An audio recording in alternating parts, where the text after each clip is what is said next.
slave.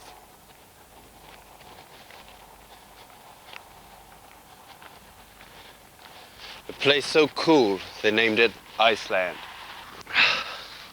Oh, I love tundra.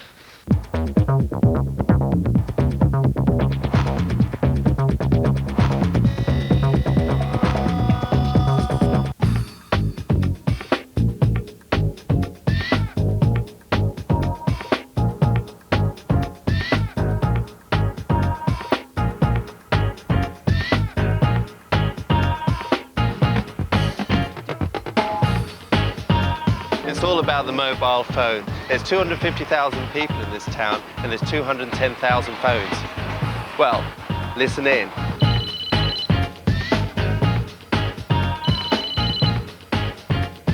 If you haven't got a phone, you're not plugged in. Listen up to Slave.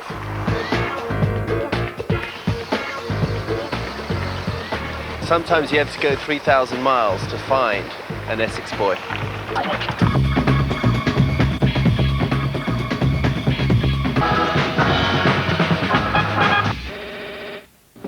Jake, he is kind of on the funk side. Anybody that's somebody always come here and get what they got to get. In the hands of gold diggers, you never enough. Rings, things, just never enough. See, all my clients, they're like my friends. They invite me to their parties, and I invite them to my parties. It's friendship. You got Puffy, Jay-Z, the Fuji, Wyclef, Jennifer Lopez, Busta Rhymes, Mike Tyson. I am the narrator for Diamond Quasar. My name is the Diabolical.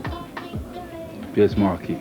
This is Diamonds. See, back in the days, you know, you only saw Elizabeth Taylor or Liberace. Now you see the elite rappers, singers, boxers with the Liberace stuff.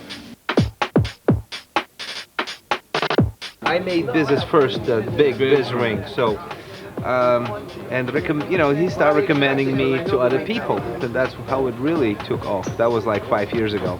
And just 3.5, 4 years ago, me and Jay-Z decided we're gonna go with platinum from now on. And Jay-Z started rap about platinum. I took you out of Jacobs and clusters, busters. They wanted to rush us. Love the way you sparkle when the sun touches you. You get a $3 diamond that's cloudy. Or you can get a good diamond. Or you get a round diamond, or you get princess cut. This is a princess cut. The princess cut is cutting the finest part of the diamond. This is called a shackle. See how to detail it is? It's to detail, but it got the flare and sparkle. This is a little out of my league, but it might be in your league. This is for the major leagues. See how he made it with the basketball in it? See how the basketball's in the back? That's called the in-ground, what's in you. And on the outside is the glamour. Biz would come in to me and say, you know what, make me something that you think will fit me beautifully. And he's a DJ, a world famous DJ. I know he records a lot, so I made him this diamond platinum tape. Madonna called me and ordered a plate that says Mommy. I made her Mommy in diamonds and platinum, and she's using that in her video right now. Puffy's bracelet is very, very famous and unusual. I'll just make you aware of what we have is rare. And the moment of despair, I'm the courage when you scared. If you like something really big and gaudy, if you want to go on the stage and bling bling, this is the way to do it. I'm gonna say it slow for people in Europe. Bling bling means that your jewelry is shining. You are shining as a person. You're rich in health, you're rich in wealth. Jake Diamonds is like ginger ale, like Roman candle, light up.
tired, stressed, anxious, when the Rat Pack, Liz Taylor and Cary Grant, got a little bit world-weary, they came here, the Blue Lagoon.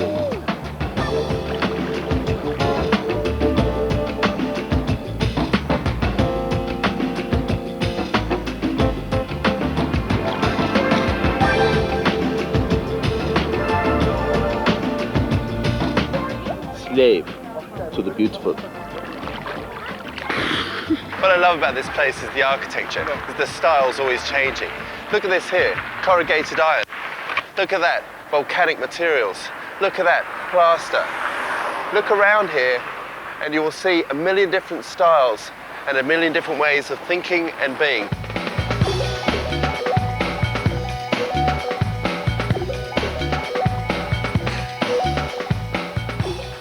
Slave to the metal.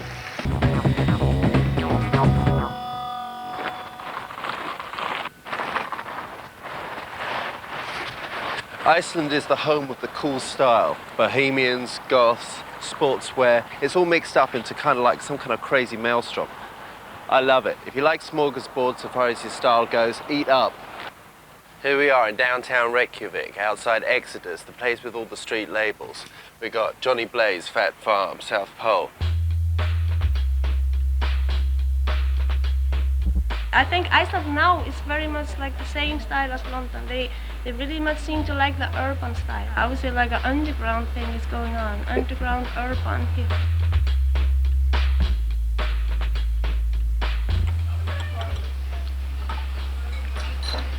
Here it's vintage this, it's second-hand that. It's a natural flair, it's a designer thing mixed in, it's an organic bohemia. It's not that bohemia that now exists in Britain, because everyone here is a stylemeister. And of course, Iceland is the home of the great haircut. I really like your hair, actually. It's cool. Thank you.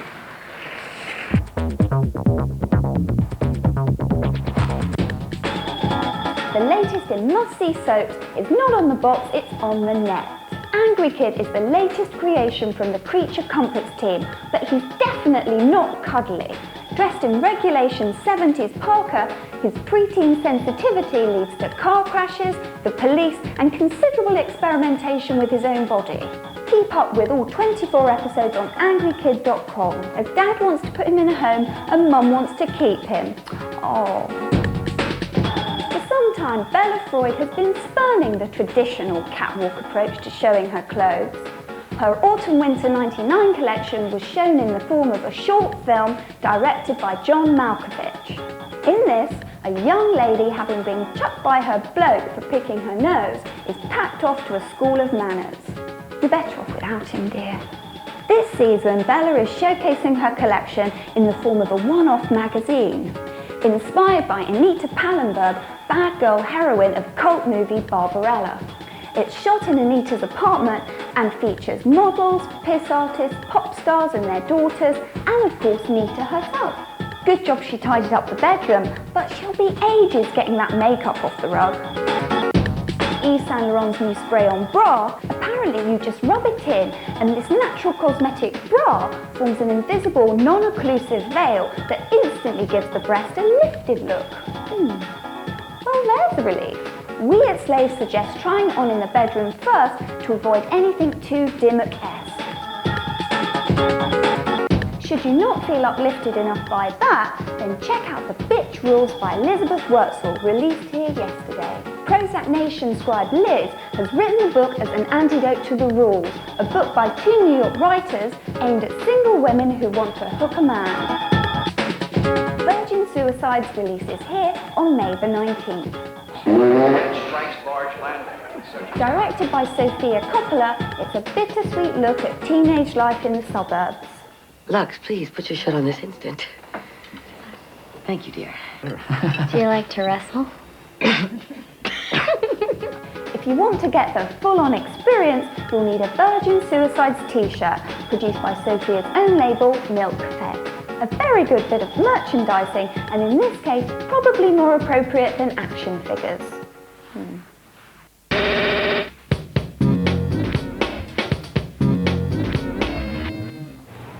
Hey, you looking at me? Yeah, I'm looking at you. Are you looking at me? Yeah, I'm looking at you. Are you freaking looking at me? I keep telling you, yeah, I'm looking at you. Why'd you freaking keep looking at me? 'Cause you look absolutely gorgeous. Here I am outside Cafe Baron in downtown Reykjavik. Rumour in London is that Damon Albarn from Blur owns this joint. But rumour in Reykjavik is that he only owns 1% and he won it in a poker game. All right, if you play your cards right.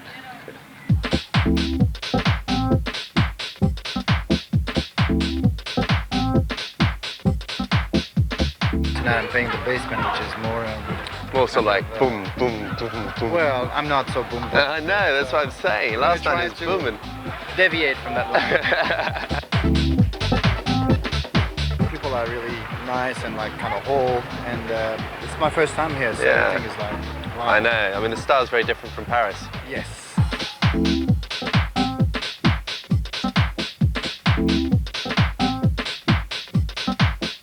Whoa, the girls here are really mad. You see what this girl behind me's doing, man? And she's like, no, don't. No, she's all over this guy. I've got to get out of here. I've got to get home while I still got someone to go home to. You know, Reykjavik's for the brave. Eskimos, slave to passion!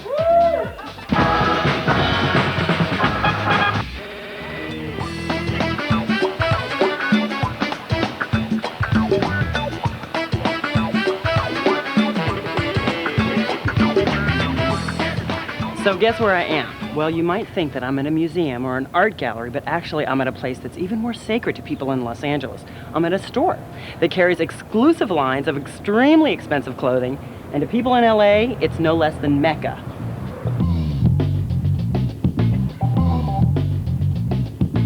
We've always approached clothing from the standpoint of art and where that might meet lifestyle for our clients. This is a full lifestyle store where someone can find really, really special things to accentuate their homes, their closets, their cars. It doesn't get more lifestyle than this.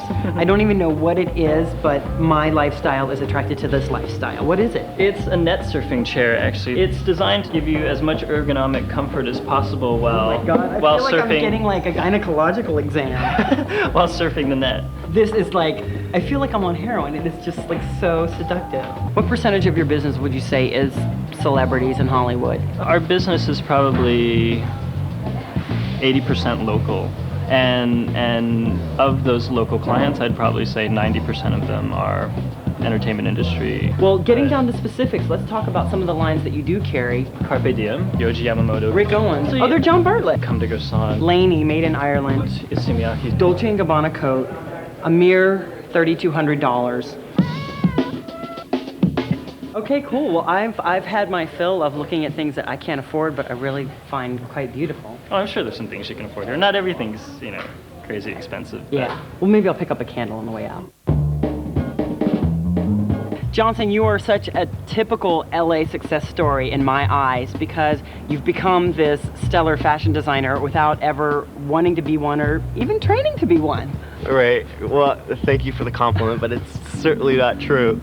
Yeah, the story is that I found this sweater from a thrift shop covered with rhinestones, and one night I found myself picking them off, my hand filled with rhinestones, and thought, what can I do with these?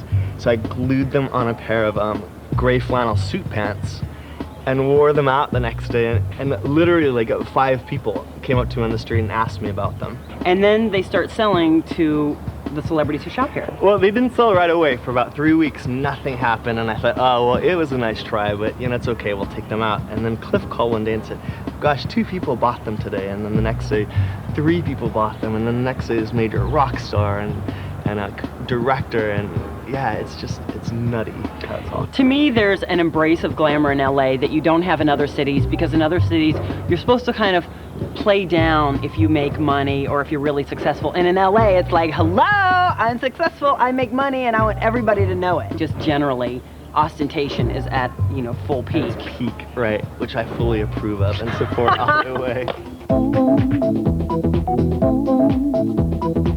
Los Angeles is a complete melting pot of all these different cultures, but the one thing everybody has in common is that they're all witnessing the visual culture, and everybody sits in traffic. There's no escaping it. So it's interesting how much you can tell about the city and the people who live here by the billboards and the signage that you see. You see lots of signs for statutory rape and for cell phones and for TV shows, and you really know you're in an entertainment industry town where I guess a lot of people have sex with underage people. When I first moved to LA 2 years ago, I was shocked by the billboards and how they made me feel like I was in a really freaky town.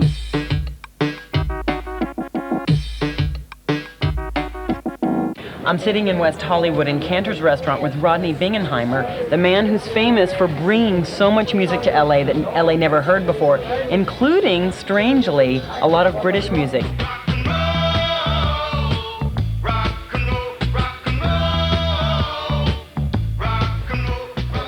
David Bowie gave me the idea to do this club, you know, the Rodney's English Disco, which was all English music, and we had English beer, we had people would show up all dressed up. We had girls that would have platforms and hot pants, and guys would come walking in dressed like Rod Stewart or David Bowie. We do it once a month, and then we play, you know, our music, which is the glitter glam and the rock, the new wave, pop, Brit pop. People just really get dressed up. They look at the pictures in a magazine, copy the outfits that they're wearing in those pictures, and they show up like, oh my God, am I in a time warp or what?